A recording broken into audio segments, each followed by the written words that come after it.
تنصروا الله ينصركم ويثبت أقدامكم. Kalau seandainya alat-alat teknologi ini ada di zaman Nabi SAW, pasti Rasulullah SAW menggunakannya.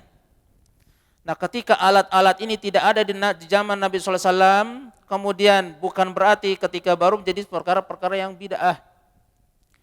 Kalau seandainya mic ada di zaman Nabi SAW, pasti Nabi SAW memakai dan menggunakannya.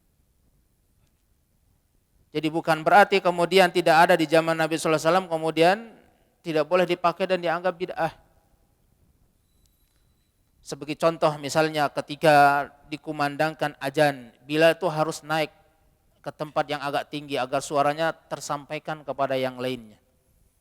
Jadi qarinahnya agar suara itu tersampaikan.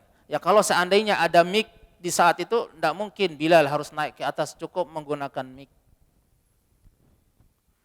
Beda ketika tidak ada penghalangnya. Ini penghalangnya karena tidak adanya di zaman itu. Beda yang tidak ada penghalangnya ketika zikir berjamaah. Rasulullah SAW ketika selesai sholat kemudian balik menghadap jamaah, subhanallah, subhanallah. Tidak ada yang menghalangi Nabi SAW untuk melakukan itu. Lantas kenapa Nabi SAW tidak melakukannya?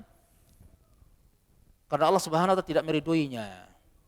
Kalau seandainya itu sebuah kebaikan, maka Nabi SAW akan melakukannya. Dan tidak ada yang menghalang beliau SAW untuk melakukannya. Beda dengan alat-alat tadi. Alat-alat tadi yang menghalangi beliau tidak melakukannya karena tidak ada di masa itu.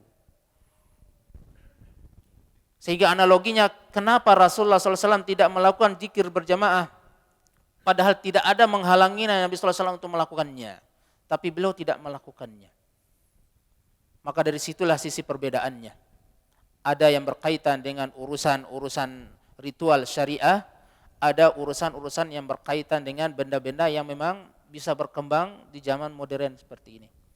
Maka ketika mereka mengatakan salah kaprah ketika kullu bid'atin dolalah, maka dianggap bahwasanya mic ini adalah bid'ah.